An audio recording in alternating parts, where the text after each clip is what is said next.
계속해서 본문의 주의 종을 중심으로 종의 태도, 자세, 삶, 죽음, 세 번째로 종은 한눈을 팔지 않는다는 제목으로 말씀을 전하겠습니다. 시편 저자는 자신을 주의 종이라고 말합니다. 내용은 원수로부터 핍박을 받고 있어요. 그래서 하나님의 심판, 곧 구원을 간구합니다. 강조점은 주의 종이기 때문에 자기 문제를 해결할 분은 주, 곧 하나님 한 분이시다는 겁니다. 곧 아무나 날 좀 도와줘요가 아니라 누가 나를 도와줘야 하는지를 분명히 알고 다른데 한눈 팔지 않는다를 말합니다. 예수님 말씀으로 하면 두 주인을 섬길 수 없다 이에요. 종에게 주인은 언제나 한 분입니다. 곧 우리의 문제는 주인 되신 하나님만이 해결하십니다. 여러분 믿습니까? 다른 신이 도와줄 수도 없는 거고 다른 신이 도와줄 수 있다 해도 우리는 다른 신에게 빌지 않습니다. 질병으로 하면 어느 절에 가면 어느 스님이 어느 무당이 용화대 병 잘 고친대 해서 우리가 거기 가서 병 낫기를 바라지 않는다는 겁니다. 설령 하나님이 당장 안 고쳐주셔도 하나님에게 우리의 질병의 문제를 아뢰는 거지 누가 내 문제 아무나 좀 해결해줘가 아니에요. 하나님만이 우리의 주인이시고 참신 하나님이시고 전능하신 분이시기 때문입니다. 여러분 믿습니까?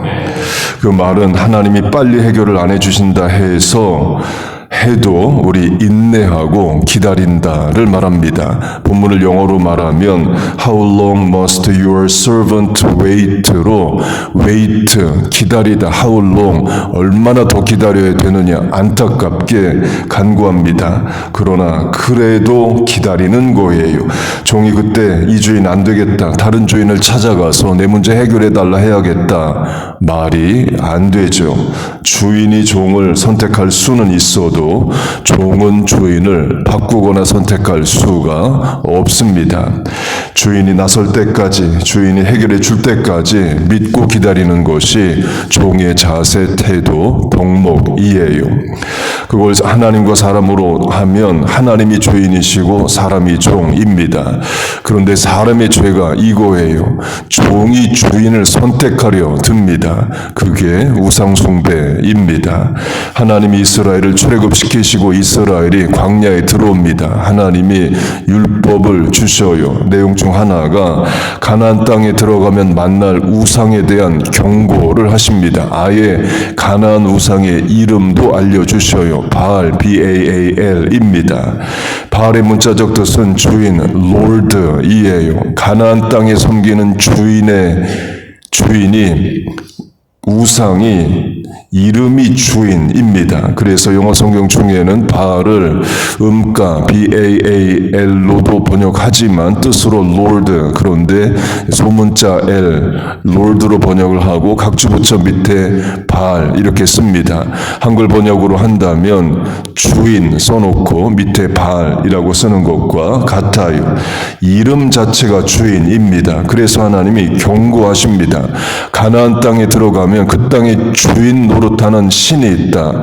이름도 주인, 바알이다. 가나안 땅에 들어갔다고 해서 그 땅의 주인을 섬기는 게 아니라 출애굽의 하나님, 광야에서 만나주신 하나님을 섬겨야 한다를 분명히 강조하십니다.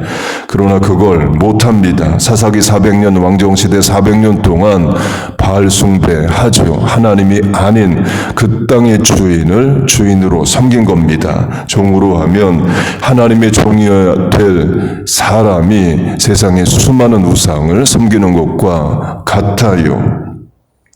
종은 자기 주인이 누구인지를 분명히 알고 그 주인만을 위해서 사는 겁니다. 설교 제목으로 하면 종은 한눈 팔지 않아요. 이스라엘로 하면 바알에게 한눈 팔면 안 됩니다. 본문의 시편 저자로 하면 당장 응답이 없고 문제 해결이 안 돼도 오직 주인 되신 하나님에게만 간구하고 그분의 도움을 기다릴 뿐입니다. 어려워도 힘들어도 종은 주인 되신 하나님만 한 분만을 바라보는 거예요. 한눈 팔면 안 됩니다. 당연히 어렵습니다. 그러나 그 어려운 일을 인내하는 게 신앙이에요. 본문의 저자가 그걸 하는 겁니다. 176절이라는 긴 기도를 드려요. 지난주에 강조한 대로 본문은 알파벳 두운 머리가 같은 시입니다. 곧 8절 단위로 AAA, BBB, CCC 이런 식으로 음률을 맞춰서 기도합니다. 이 말은 생각하고 다듬고 한 기도라는 거죠. 곧 한 자리에 앉아서 176절을 연속으로 기도했다기보다는 긴 시간에 거쳐서 기도한 것을 정리한 것이에요. 그 말은 기다리고 기도하고 기도하고 또 기다리고 있다를 말합니다. 본문 위아래 문맥에 가장 많이 반복되는 게 기다리는 거예요. 세몬 연어가 있습니다. 강에서 부화해서 6개월 정도 자라면 바다로 나가서 5년 6년 산대요. 그리고 자기가 태어난 강으로 돌아와서 알을 낳고 알 다 나오면 바로 죽습니다. 하나님이 연어의 뇌에 GPS를 넣어 두셨어요. 5, 6년 전에 떠난 그 출생지를 정확히 기억하고 찾아옵니다. 그 과정에서 강을 거슬러 올라가요. 흐르는 물 따라 내려가는 건 쉽죠. 그러나 거슬러 올라가는 건 쉽지 않습니다. 강은 주로 이제 위에서 아래로 이제 흐르죠. 그러니까 거꾸로 거슬러 올라가고 때론 점프도 해야 되고 어려운 일을 연어가 합니다. 그렇게 연어가 산란기에 강을 거슬러 올라갑니다. 많은 연어가 한꺼번에 모이죠. 그 영상으로 보면 그냥 뜰채로 그물로 잡아도 잡힐 만큼 뭉태기로 옵니다. 미국 주정부에서 낚시 허락을 해줍니다. 그런데 조건이 있대요. 뜰채나 그물이나 손이나 이런 걸로는 잡을 수 없고 미끼를 낚싯바늘에 걸어 들이워서 입으로 문 연어만 잡을 수 있답니다. 그러니까 우리가 흔히 생각하는 보통의 낚시 방법만 허락을 해요. 상식적으로 보이죠. 물고기는 입으로 미끼를 물기 때문입니다. 그런데 문제는 평상시 바다를 사는 연어는 미끼를 문대요. 그런다 산란기에 알을 낳으러 거슬러 올라가는 연어는 미끼를 물지 않는답니다. 이유는 죽으러 가기 때문에 그래요. 알을 낳고 죽어야 하는 사명이 주어졌기 때문에 사명의 장소로 가는 과정에서 한눈 팔지 않는 겁니다. 그래서 사람이 눈앞에 수백 마리가 올라오는데도 미끼로 연어를 한 마리 잡기가 어렵대요. 하루 종일 낚시해도 한 마리 못 잡기도 한답니다. 연어 낚시를 직접 해본 목사님이 제게 해준 이야기이에요. 제가 아하 했습니다. 미물인 고기도 사명이 주어지면 한눈 팔지 않습니다. 눈앞의 미끼에 흔들리지 않아요. 종의 자세가 그와 같다고 봅니다. 주인 되신 하나님의 명령만 준행하고 그 과정에서 어떤 유혹이 와도 한눈 팔지 않는다입니다.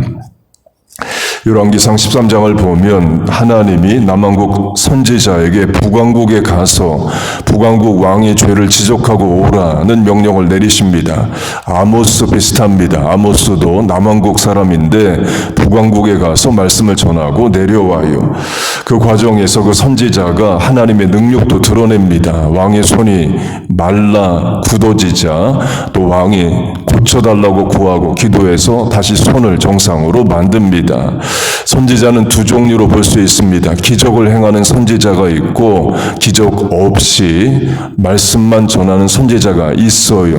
대부분 말씀만 전합니다. 기적을 행한 선지자는 엘리야, 엘리사 정도뿐입니다. 그래서 기적을 행하는 선지자를 큰 선지자로 불렀습니다. 이유는 대부분 말씀만 전하기 때문에 그래요.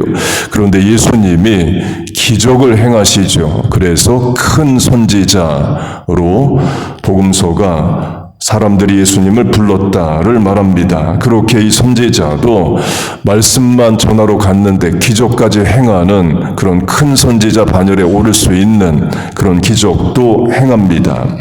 그렇게 사명이 끝났어요. 그러면 남왕국으로 돌아가야 합니다. 하나님은 그 선지자에게 북왕국 땅에서는 먹지도 말고 마시지도 말라 명하십니다. 그래서 먹지도 마시지도 않고 남왕국 자기 집으로 돌아갑니다. 그렇게 남왕국으로 가는데 국경선이라 할 수 있는 남왕국 근처까지 거의 다 온 베델에서 늙은 선지자 하나를 만납니다. 그 선지자가 말을 하기를 하나님이 내게 당신에게 먹고 마시게 하고 보내라는 말씀을 하셨다 라고 말을 합니다. 그러자 원래 선지자가 말하기를 하나님은 내게 먹지도 말고 마시지도 말라 하셨다라고 답을 합니다. 그러자 북왕국의 늙은 선지자가 하나님이 내게 말씀하셨다니까 이런 식으로 말을 해요. 문제는 그 사람을 속임이라로 이제 속이고자 하는 겁니다. 진짜 선지자가 맞는지 모르겠습니다. 그런데 성경은 선지자로 쓰기는 해요. 그 선지자 입장에서 자신이 하나님으로부터 들은 말씀이 있고 늙은 선지자로부터 들은 말씀이 있어요. 정반대 내용입니다. 그러면 직접 자기가 들은 말씀을 붙잡아야죠. 설령 그 늙은 선지자 말이 설득력이 있어 보여도 하나님께 묻고 판단을 해야죠. 그러나 묻지 않습니다. 그 집에 들어가 먹고 마셔요. 하나님이 라이언 사자를 보내서 그 선지자를 죽이십니다. 사명 다 감당하고 돌아가는 길에 한눈 팔다가 죽어요. 주의 종은 한눈을 팔면 안 된다입니다. 미물인 연어도 산란 때가 되면 목표를 위해 직진 돌진하고 사명 감당하고 죽습니다. 미끼라는 눈에 보이는 곳에 한눈 팔지 않아요. 하물며 우리이겠어요. 베드로로 하면 예수님을 주목할 때 예수님만 바라볼 때는 물 위를 걷습니다. 그러다가 바람을 보고 두려워하여 물에 빠져요. 바람은 눈에 보이지 않죠. 결국 바람에 이는 물결 파도를 보고 물에 빠집니다. 그 말은 시선이 예수님에게서 파도로 옮겨졌다는 거죠. 한눈 팔았다로 하면 그 순간 바다에 물에 빠집니다. 요셉으로 하면 요셉이 노예 생활을 하다가 감옥에 들어갑니다. 그때 요셉이 술 맡은 관원에게 부탁합니다. 내가 감옥에 들어올 죄를 짓지 않았다. 당신 3일 뒤면 복직돼서 왕궁에 가는데 나를 감옥에서 빼달라. Remember me. 나를 생각해달라를 구합니다.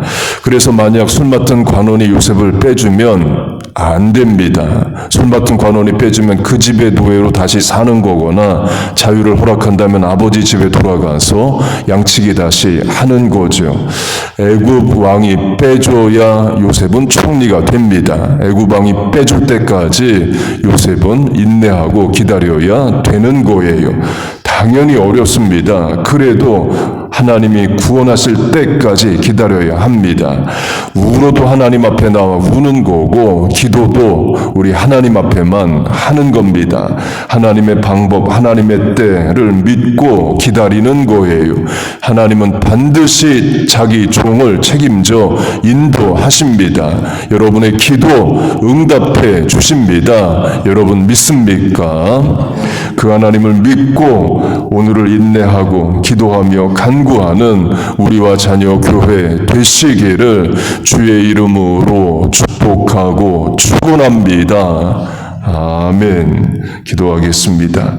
하나님 아버지, 우리를 주의 종 삼아주심을 감사합니다. 사명 주심을 감사합니다. 가정, 학교, 직장, 교회, 대인관계에서 맡겨주신 사명 잘 감당케 하여 주시옵소서. 하나님 기도하고 인내하고 기다립니다. 너무 오래되지 않게 우리를 불쌍히 여기시고 개입하시고 해결하여 주옵소서. 하나님 주의 전에 나와 기도할 때마다 능력을 주시고 힘을 도와여 주시옵소서. 우리의 기도에 하나님 응답하실 줄로 믿습니다. 예수님의 이름으로 기도하옵나이다. 아멘.